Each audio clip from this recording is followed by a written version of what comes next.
Salut à tous, j'espère que vous allez bien, je suis très heureux de vous retrouver pour une toute nouvelle vidéo. Et comme promis, j'avais promis qu'on allait faire un point du tournoi à partir des huitièmes de finale quand ça deviendra intéressant. Ça a été intéressant avant, il y a quand même des joueurs qui nous ont vraiment fait rêver.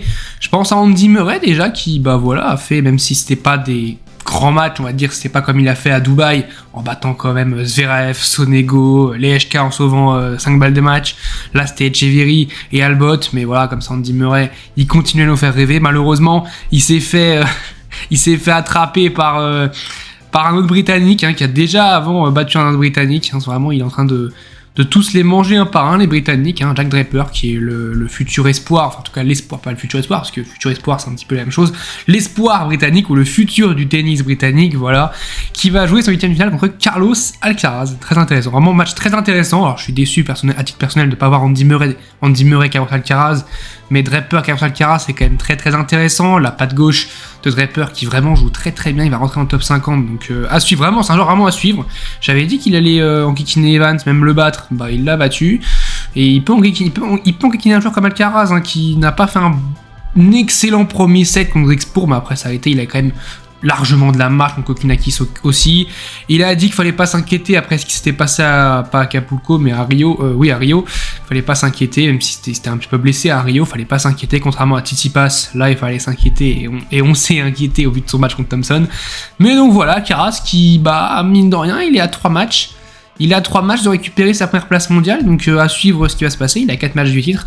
Très peur, ça va pas être simple. Ensuite, on va avoir un super match. Là, vraiment, c'est un match que je vous conseille de regarder. Alors, celui-là aussi, un Alcaraz Draper, je vous conseille de regarder. Il y a quand même pas mal de beaux matchs. Je crois qu'il y en a juste un vraiment qui est pas tip top.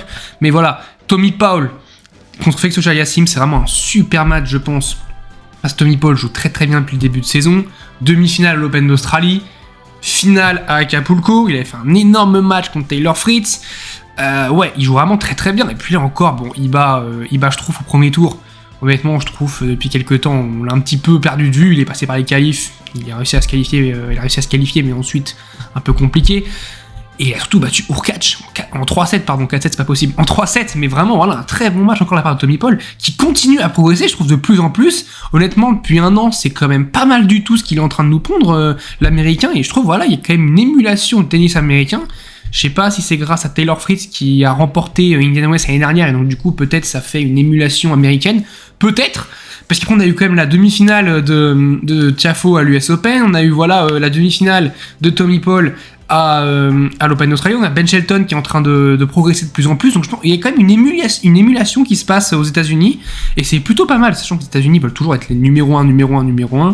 Et bon alors ça va être compliqué d'être numéro 1, sachant qu'il y a Novak Djokovic, Alcaraz pour le moment, mais pourquoi pas, on sait jamais, à suivre. Et Felix Auger-Aliassime qui fait son petit bonhomme de chemin, qui a fait un parcours de terre battue, très clairement Martinez au premier tour et Cerundolo au second tour.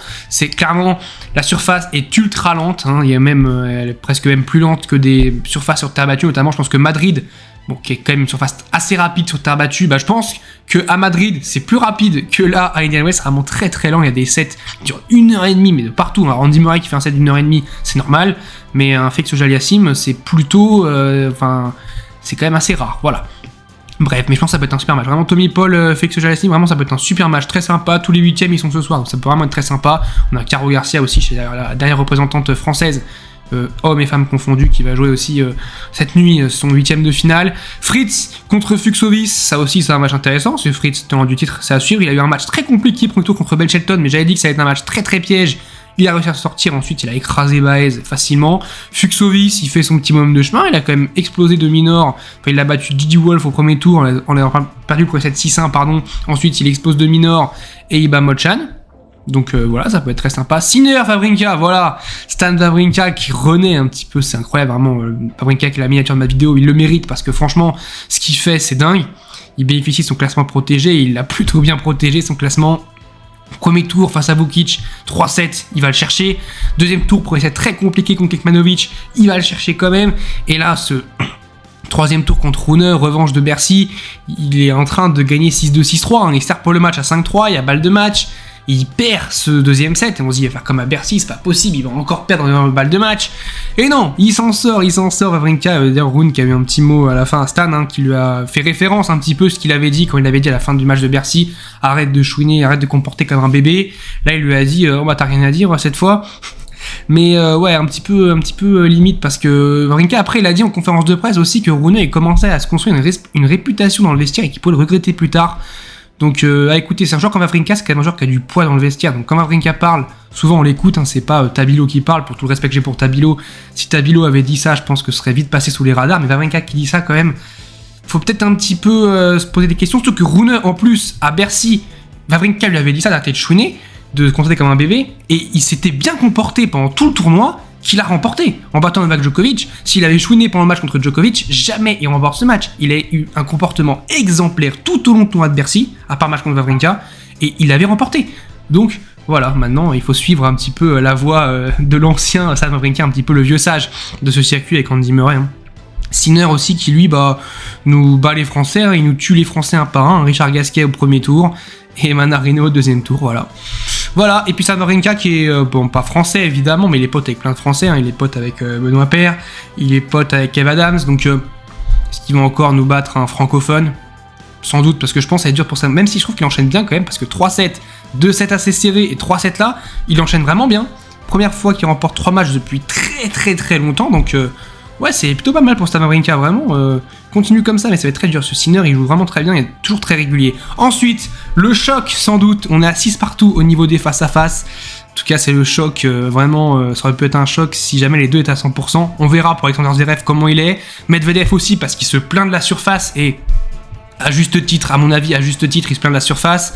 Il a fait un petit peu à Mohamed Layani. Hein. Après le deuxième set, il a dit je vais aller aux toilettes pendant 25 minutes. De toute façon, la surface est tellement lente que je vais prendre autant de temps pour aller aux toilettes. Voilà, après Layani qui lui a dit comporte-toi comme un professionnel. Et puis il a dit non, mais pour moi, c'est pas du dur. On n'est pas sur du dur. Donc, à voir Medvedev qui continue sa série de victoires, mine de rien, même si c'est un peu laborieux, il continue sa série de victoires. Et Zverev qui continue tranquillement son retour. Je trouve vraiment pour un retour, je pensais que ça allait être plus compliqué que ça pour Zverev après sa terrible blessure à la cheville contre Rafael Nadal, mais je trouve que c'est plutôt pas mal. Et là, s'il perd contre Medvedev, la pression est sur Medvedev, parce que s'il perd contre Medvedev, c'est pas honteux pour Zverev pour un retour comme ça. Mais s'il bat Medvedev, ouais, ça va faire un gros coup. Donc à suivre, en plus c'est une heure raisonnable, hein. C'est raisonnable en France, à 19h ce soir en France, donc c'est vraiment un horaire très très raisonnable pour voir ce match, c'est assez cool.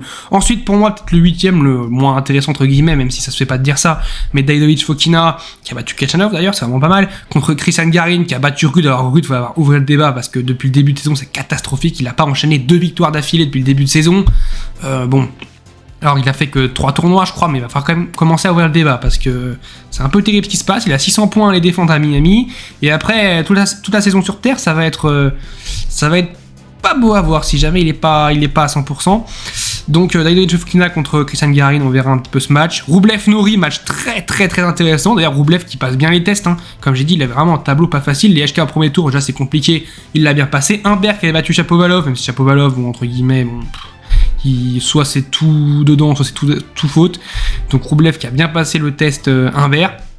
Et Cameron Norrie, ouais, c'est un autre test encore. Cameron Norrie, c'est un joueur très régulier, il va pas lui donner de points, ça va être très dur.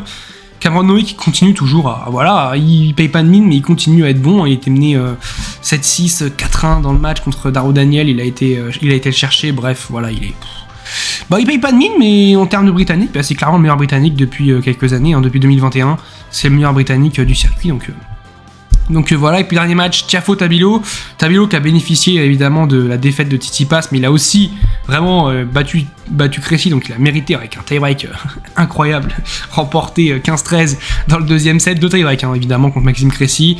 Il a bénéficié de la défaite de Tsitsipas contre Thompson. Tsitsipas qui avait dit qu'il était pas prêt et que fallait pas s'attendre à grand chose de lui.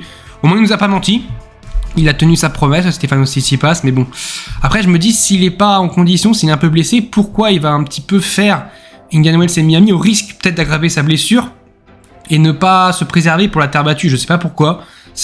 Après, c'est sa décision, mais souvent Tsitsipas a des décisions calendaires, ça veut dire en termes de calendrier, c'est assez bizarre parfois. Des fois, il enchaîne 3 semaines de suite des ATP 250, c'est assez bizarre. Vraiment, je trouve que la gestion du calendrier de Tsitsipas, c'est quand même une gestion très importante pour le joueur de tennis, hein, mine de rien. La gestion du calendrier qui est toujours un calendrier très dense dans le tennis, il faut gérer justement son corps sur toute une saison, et c'est pour ça qu'à chaque fois il arrive à l'US Open et il fait rien à l'US Open parce qu'il est toujours cramé à l'US Open. Ouais, donc à voir sa gestion de calendrier, parce que là il aurait pu se reposer. Si jamais il est un petit peu blessé, pas bien, repose-toi, fais pas rien de t'interdit de faire les 2 Master 1000, hein, c'est une raison valable et que t'es blessé. bah les fait pas. En tout cas, Tavilo qui a joué Tiafoe, bah moi j'aimerais bien voir Tiafoe contre Roublev ou Norrie. Franchement, ça me brancherait. Dites-moi vous qui vous voulez voir au bout, qui vous voulez voir en quart. J'aimerais bien déjà un Tiafoe contre Roublev. J'ai envie de dire un Davidovic Fokina par exemple contre un Medvedev, ça peut être un match popcorn.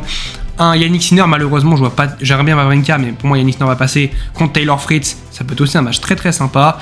Je dirais plus Tommy Paul quand même que Félix Auger-Aliassime contre Carlos Alcaraz ou Draper. Attention, ça peut être Draper. Attention, vraiment.